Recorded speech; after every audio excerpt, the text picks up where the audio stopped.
let's take a look at this week's auctions. There are just 1,540 auctions scheduled to take place, and that's lower due to the school holidays. New South Wales will host 588 auctions, with about 100 of them outside of Sydney. Victoria will hold 594 auctions, with most of them in Melbourne. Queensland has 187 auctions scheduled, with about half of them in regional areas. South Australia will hold 100 auctions, with virtually all of them in Adelaide. Western Australia, Tasmania and the Northern Territory will hold 20 auctions between them, and the ACT will hold 51 auctions.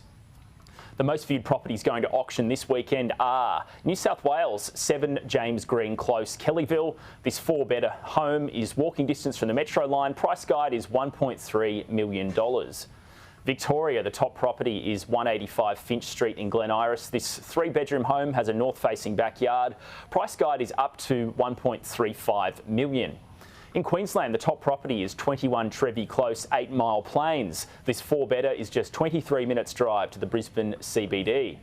South Australia, the top property is 8 Neville Road, Theberton. This 4-bedder was built in the 1920s but has been extensively renovated. And the top property in Canberra is 33 La Gallienne Street, Melba. This 4-bedder is built in a U-shape, wrapping around a large private courtyard. And the most viewed property on the REA Group website this week is 4 Acorn Avenue, Blackwood in South Australia. This 4-bedroom home sits on 969 square metre block located in leafy Adelaide Hills. It has 1 bathroom and 2 parking spaces. The colonial era home has been rebooted. It's now got a new trendy black exterior. Inside, the property has original timber floorboards which lead from the dining room and lounge room through to a galley kitchen. A timber deck offers a vantage point to take in the views. Price guide is $695,000 to $730,000.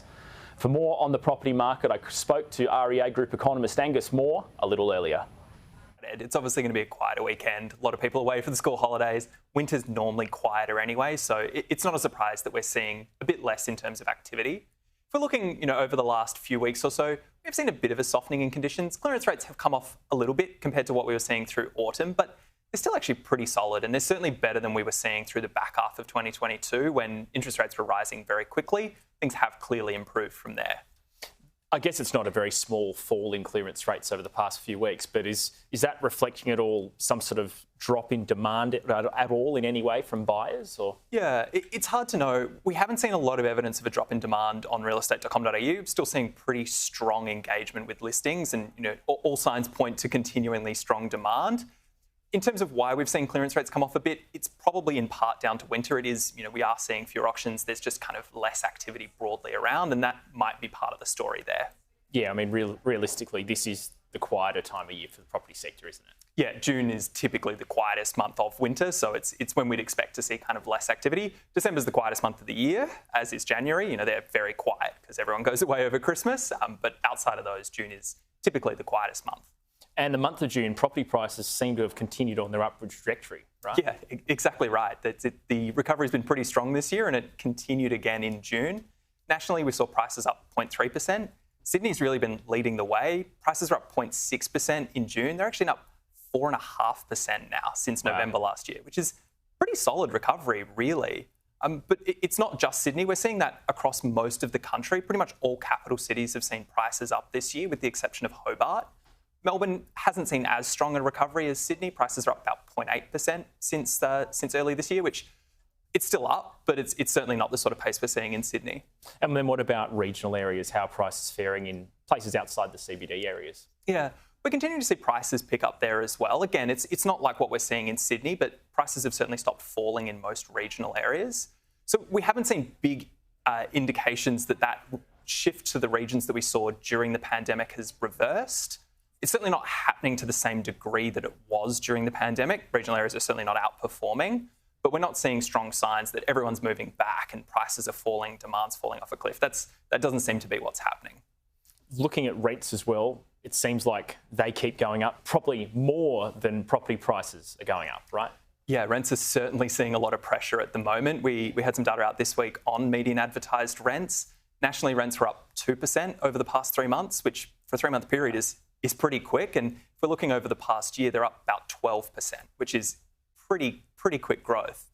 Interestingly, it's actually Sydney and Melbourne and units in Sydney and Melbourne that are leading the charge at the moment. Both Sydney and Melbourne units have seen price increases or rent increases nearly 20% in the past year, which is staggeringly quick.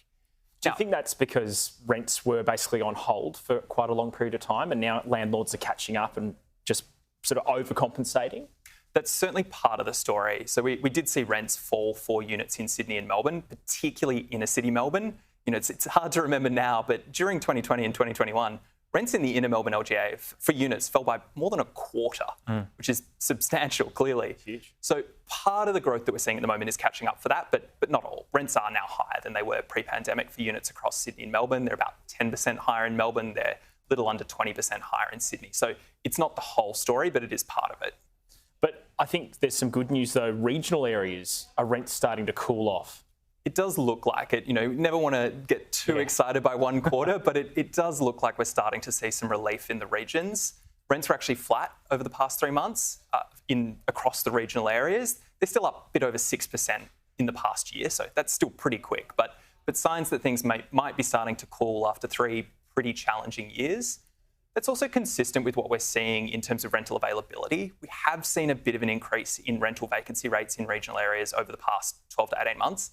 They're still pretty low, still sub 2% in most parts of regional Australia, but they're up from the sub 1% that we were seeing during the pandemic. So it's a story of it improving, but maybe still a bit challenging for renters. So more stock available in the regions basically as well.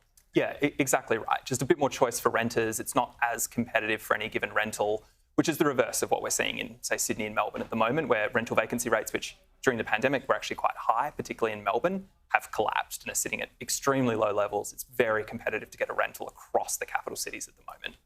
And just quickly, RBA, was it a surprise to you for them to hold rates this week?